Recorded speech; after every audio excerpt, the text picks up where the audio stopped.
अहम खबर यह भी है कि सखर की कौमी शाहराह पर तेज रफ्तार ट्रक और ऑयल से भरे टैंकर में तसादम हुआ है और ऑयल टैंकर की टैंकी में लीकेज होने से सड़क पर ऑयल बहने लगा है। मकामी अफराद ने बर्तनों में तेल जमा करना शुरू कर दिया। डॉन न्यूज के नुमाइंदे उबैदुल्लाह शेख हमारे साथ मौजूद है। उबैदुल्लाह शेख बताएगा, इस मौके पर इंतजामिया का कोई कारकुन मौजूद नहीं था?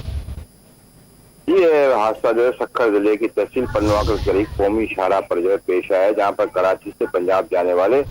हजारों लीटर कुकिंग ऑयल से भरे ऑयल टैंकर को जो है साइड से एक ट्रक ने जो है टक्कर मार दी थी, जिसके नतीजे में जो है ऑयल टैंकर की साइड लीक हो गई और उसमें से कुकिंग ऑयल जो है सड़क पर बहने लगा था, जिस पर इलाके के लोगों के जो है वारे न्यारे हो गए हैं और इस वक्त भी ऑयल टैंकर से बहने वाले कुकिंग ऑयल को माले गनीमत समझकर बाल्टियों, कूलर और दीगर बर्तनों में भरकर घर ले जाते रहे। मगर इस हादसे की इत्तला मिलने के बावजूद भी अभी तक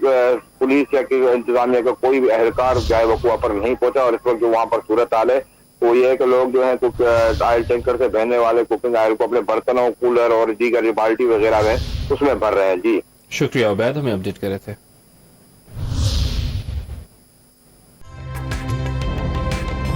ताजा तरीन वीडियोस के लिए हमारा YouTube चैनल सब्सक्राइब करके बेल आइकन प्रेस करिए ताकि आपको मिले हर अपडेट सबसे पहले।